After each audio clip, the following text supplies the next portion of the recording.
आम्ही 17 तारखेला मोर्चा काढण्यासाठी पूर्ण गाववाईज सेक्टर वाईज आमच्या सभा चालू आहेत आणि 17 तारखेला मोर्चा सर्व नागरिक म्हणजे कांबोटा, खारघर, पनवेल आणि तलोजा या परिसरामधले सर्व नागरिक येत्या कांबोट्याला 10:30 वाजता जमणार आहेत.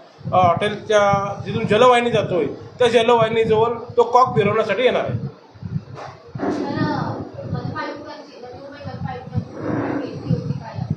नवी मुंबई महानगरपालिकेच्या आयुक्तांना आम्ही 3 वेळा भेटायला गेलो होतो रितसरप्रमाणे, पण एकदाही आमची भेट झाली नाही आहे.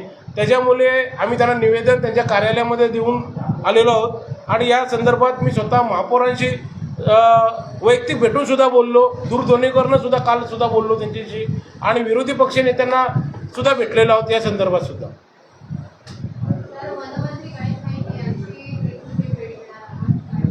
हो, काल मला त्यांच्या नवी मुंबई महानगरपालिकेचे महापौर आहेत त्यांचं फोनवरती दूरध्वनीवर माझी चर्चा झाली. त्यांचं म्हणणं तुम्ही एकदा गणेशजी नाईक साहेबांशी सुद्धा चर्चा करा. मी त्यांची चर्चा करण्यासाठी त्यांचंही निवेदन बनवलेलं आहे. मी आज भेटायला सुद्धा गेलो होतो सकाळी, मला समजलं त्यांच्या कार्यालयामधून आज कॅबिनेट मिटिंग असल्याकारणाने ते आज मुंबईला आहेत, तर आज पत्रकार परिषद असल्यामुळे मी त्यांना भेटू शकलो नाही. पण साधारण या 2 दिवसामध्ये त्यांची मी भेट घेणार आहे.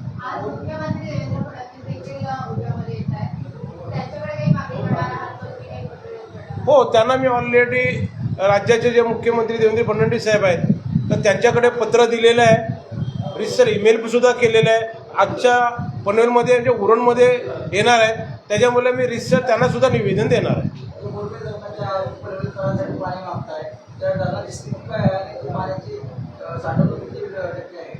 आज मोरबे धरणामध्ये पाहिले तर 100 MLT पाणी अतिरिक्त पाणी त्यांच्याकडे आहे आणि काल आयुक्त नवी मुंबई महानगरपालिकेचे जे बाईट दिले किंवा वृत्तपत्रामध्ये माहिती मिळाली त्याच्यानुसार त्यांनी सांगितलं 85 दिवस पुरेल एवढं पाणी आमच्याकडे साठा आहे. आमची विनंती अशी का 15 आपण जनरली 7 जूनच पकडतो, पण आम्ही 15 जूनपर्यंत पावसाचा एक अंदाज येऊन 1 महिनाभर पाणी जरी आम्हाला 30 MLT दिलं तर आपण पनवेलमधल्या जी समस्या पाण्याच्या झालेली आहे तिच्यामध्ये पाण्यावर आपण व्यवस्थितपणाने पाणी आपण नागरिकांना देऊ शकतो.